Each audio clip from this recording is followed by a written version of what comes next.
दोस्तों, इतिहास में कई ऐसे बड़े बड़े वजीर और सेनापति रहे हैं जो एक समय के लिए राजा से भी ज्यादा ताकतवर बन गए थे।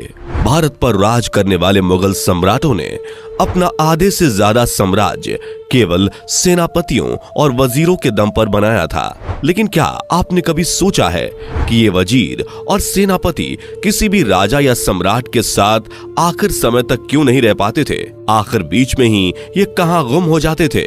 ऐसा ही कुछ हुआ अलाउद्दीन खिलजी के बेहद करीबी सेनापति मालिक काफूर के साथ।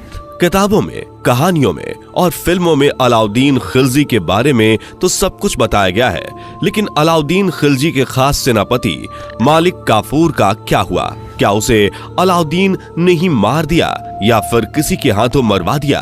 और अगर ऐसा कुछ नहीं हुआ तो आखिर मालिक काफूर का क्या हुआ? ऐसे ही कुछ रोचक जानकारी आज के इस वीडियो में हम आपको देने वाले हैं। बस बने रहें हमारे साथ वीडियो के अंत तक। दोस्तों, अलाउद्दीन के मुताबिक मालिक काफूर एक इस्लाम धर्म को मानने वाला शासक था, लेकिन वो बचपन से इस्लाम धर्म का अनुयायी नहीं था। हाँ, ये बात आपको थोड़ा हैरान कर सकती है, लेकिन ये सच है। बता दें कि मालिक काफूर जन्म से एक हिंदू ब्राह्मण था। दरअसल मालिक काफूर का जन्म महाराष्ट्र के एक गरीब हिंदू ब्राह्मण परिवार में हुआ था और मालिक काफूर के बचपन का नाम माणिक था।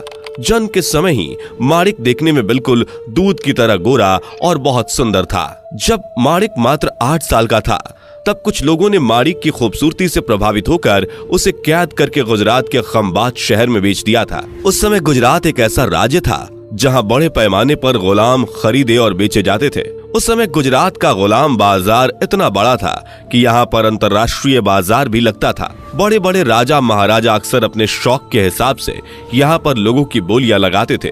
जब माणिक को उस बाजार में बेचने के लिए लाया गया तो उसकी खूबसूरती के कारण वहाँ बड़े बड़े राजाओं की बोलियां लगने लगी।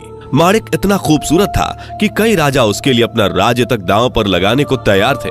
उस समय गुजरात के सबसे रईस व्यापारी आमिर ख्वाजा की नजर भी माणिक पर पड़ी और उस अमीर व्यापारी ने माणिक को खरीद लिया और उसकी सुंदरता से मोहित होकर उसके साथ वो अपनी शारीरिक हवस मिटाने लगा। दोस्तों, आपको ये सुनने में थोड़ा अजीब लग रहा होगा, लेकिन ये बात बिल्कुल सच है कि पुराने समय में भी ये चलन था कि लोग सुंदरता देखते थे। उन्हें इससे मतलब नहीं था कि लड़की है या लड़का। दोस्तों, ये वो समय था जब माणिक की सुंदरता के चर्चे दूर दूर तक होने लगे थे। कई बड़े व्यापारियों और राजाओं ने आमिर ख्वाजा से माणिक को खरीदने की बात कही और बदले में मुंहमांगी दौलत देने की बात कही, लेकिन माणिक सुंदर होने के साथ साथ बहादुर और चतुर भी था। इसलिए आमिर ख्वाजा ने सभी बड़े राजाओं और व्यापारियों के बड़े प्रस्तावों को ठुकरा दिया और माणिक को अपने साथ ही रखा और उसका धर्म परिवर्तन कराकर उसका नाम मालिक काफूर कर दिया। फिर उसे तलवारबाजी और पढ़ाई लिखाई भी सिखाई। कुछ समय बाद दिल्ली के सुल्तान जलालुद्दीन खिलजी के सेनापति नुसरत खान ने गुजरात के शहर खंबात पर हमला बोल दिया और पूरे खंबात को अपने गिरफ्त में ले लिया। नुसरत खान ने भी माणिक के बारे में काफी कुछ सुना था, इसलिए उसने सबसे पहले माणिक को कैद करके जलालुद्दीन खिलजी को भेंट किया। उस समय अलाउद्दीन खिलजी जलालुद्दीन के महल में ही रहा करता था, क्योंकि वो जलालुद्दीन का भतीजा और दामाद था। अलाउद्दीन खिलजी ने पहली नजर में ही मालिक काफूर यानी कि माणिक को पसंद कर लिया और जलालुद्दीन से उसे मांग लिया। जलालुद्दीन ने भी मालिक काफूर को अलाउद्दीन के हवाले कर दिया और कुछ ही दिनों में मालिक काफूर अलाउद्दीन का सबसे प्रिय गुलाम हो गया। कहते हैं कि अलाउद्दीन मालिक काफूर के साथ ही अपनी रातें बिताता था।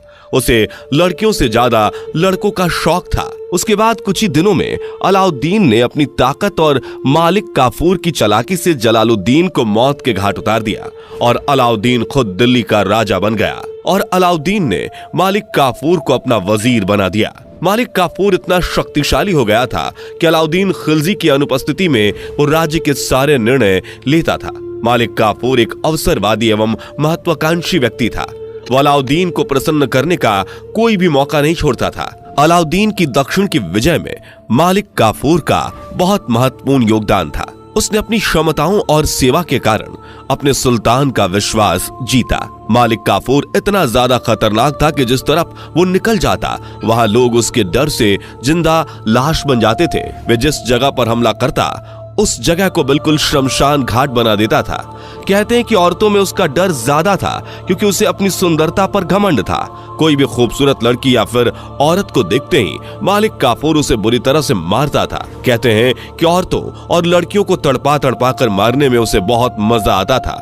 कई सारे इतिहासकारों का यह भी कहना है कि जब उसने एक बार उत्तर भारत के पहाड़ी इलाकों पर हमला किया था तो वहां के कई मर्दों ने अपने घरों की औरतों को नदी में फेंक दिया था ताकि मालिक काफूर की भयानक मौत से उन्हें ज्यादा दर्द ना हो। आप भी सोच रहे होंगे कि ऐसी कैसी भयानक मौत देता था मालिक काफूर। तो बता दें कि वो लड़कियों के कपड़े उतार कर उन्हें उल्टा टांग देता था और फिर उनके सीने पर तलवार और नुकीले भालों से प्रहार करता था। ये सुनकर ही शरीर में अजीब सी सनसनाहट होती है। तो सोचिए कि जिसके साथ ये होता होगा उसको कितना दर्द होता होगा। इसके बाद खिलजी ने काफूर को शाही सेनाओं का कमांडर इन चीफ बना दिया। खिलजी ने मालिक काफूर को डेक्कन के अभियानों के लिए प्रभारी बनाया और काफूर ने अभियानों में काफी सफलताएं अर्जित की, जिससे उसको बहुत सारा धन और प्रतिष्ठा प्राप्त हुई। मालिक काफूर एक बहुत ही सक्षम जनरल साबित हुआ और थोड़े ही समय में उसने वारंगल, द्वार समुद्र, देवगिरी और डेक्कन के कई राज्य जीते और अपने सुल्तान को भारी मात्रा में लूटा गया धन समर्पित किया। मालिक काफूर रामेश्वरम गया और वहां पर उसने एक मस्जिद का निर्माण करवाया। दोस्तों, ये वो समय था जब अलाउद्दीन खिलजी केवल दिल्ली के तख्त पर बैठकर राज करता था, बाकी का सारा काम मालिक काफूर करता था। मालिक काफूर ने न जाने कितने ही युद्ध लड़े और उनमें जीत भी हासिल की। फिर उसने कोहिनूर हीरा भी हासिल किया और अलाउद्दीन को दे दिया, जिसे पाकर अलाउद्दीन खुशी से झूम उठा। उसके बाद मालिक काफूर दक्षिण भारत पर कब्जा करने की फिराक में निकल पड़ा और दक्षिण भारत में पहुंच गया। उसी समय अलाउद्दीन खिलजी की हालत अचानक खराब होने लगी और अलाउद्दीन को काफूर की याद सताने लगी, जिसके बाद अलाउद्दीन के आदेश पर काफूर तक ये खबर भिजवाई गई कि काफूर को अलाउद्दीन ने तुरंत याद किया है। काफूर भी अलाउद्दीन के एक हुक्म पर दिल्ली के महल में पहुंच गया और अलाउद्दीन से मुलाकात की, जिसके बाद अलाउद्दीन ने काफूर से कहीं भी जाने को साफ मना कर दिया और कहा कि अब तुम मेरे पास ही रहोगे, तुम्हारे पास रहने से मुझे एक सुकून मिलता है।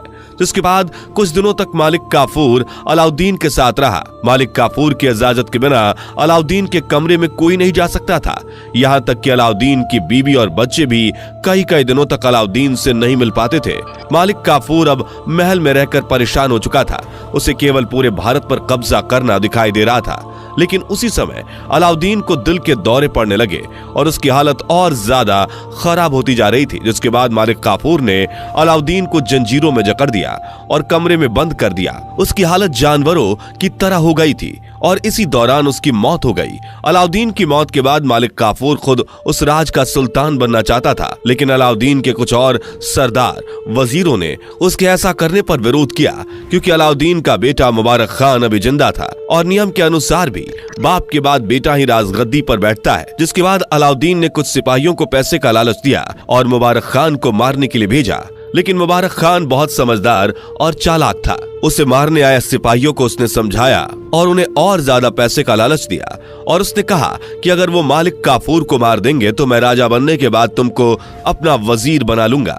लालच में आकर उन सिपाहियों ने मालिक काफूर को मार दिया।